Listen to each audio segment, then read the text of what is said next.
श्री कृष्ण जय राधे राधे। पूर्ण भागवत करने के पश्चात द्वादश सोपान स्कंद।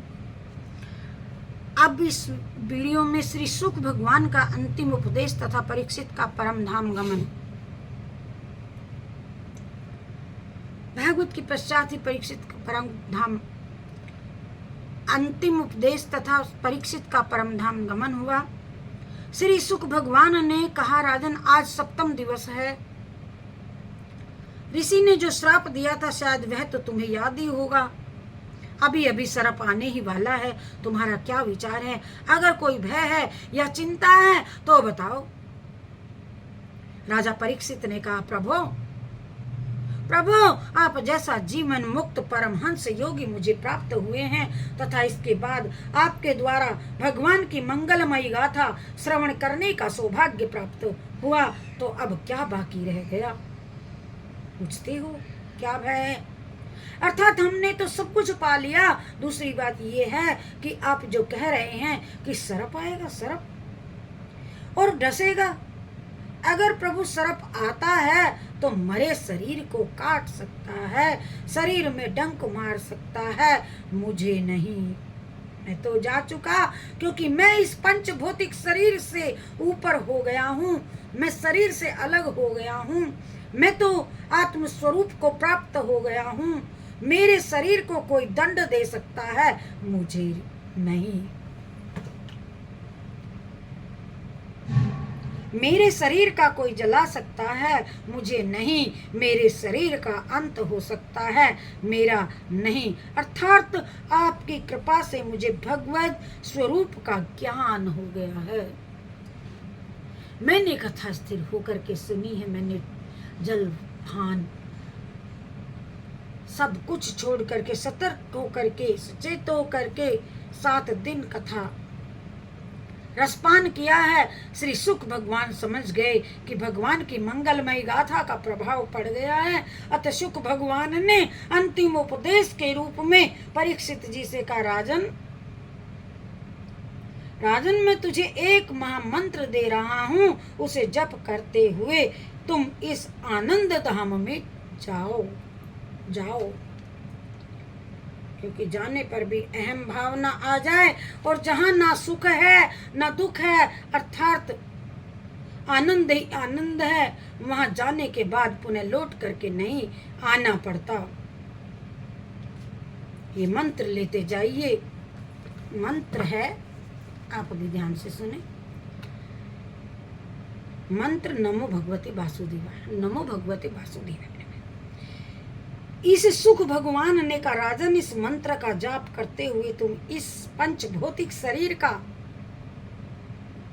परित्याग कर परम धाम में जाओ और मैं भी चलता हूँ। कहते हैं कथा जहाँ होती है, कथा समाप्त करने के बाद कथा वाचक न श्रोता कोई नहीं रहे। परीक्षित ने कहा, प्रभु, आपने मेरे ऊपर 7 दिन तक जो कृपा की है, इसके लिए मैं जन्म का ऋणी बन गया हूँ। लेकिन फिर भी प्रभु, अंत में मैं आपसे पुनः यह याचना करता हूँ कि आप 2 मिनट यहाँ बैठ करके सर्प को तो देख लें कि सर्प कैसे यहाँ आता है और क्या करता है, कैसे काटता है, कहाँ से आता है, कहाँ को जाता है, कैसे काटता है। श्री शुक भगवान ने कहा, राजन, जहां तक सर्प को आने तक व बैठने तक की बात है तो मैं भी बैठने को तैयार हूं। लेकिन अगर तुझे कोई शंका है, कोई भय है, डर है तो बताओ। परीक्षित ने कहा, प्रभु, हमें तो अब कोई डर नहीं। मैं तो अब आनंद स्वरूप धाम में जा रहा हूं। अब मुझे कोई डर नहीं।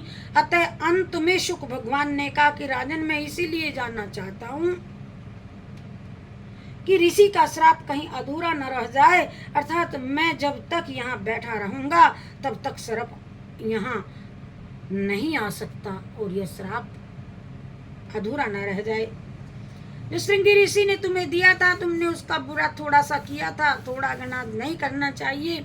इसी निमित्त से शुक भगवान ने दृष्टवा के रूप में जगत को उपदेश दिया कि जिस जीवन के ऊपर सद्गुरु का वरद हस्त प्राप्त है, वह जीव वह भक्त के जीवन में सर्प रूपी काल उसे डसता नहीं है,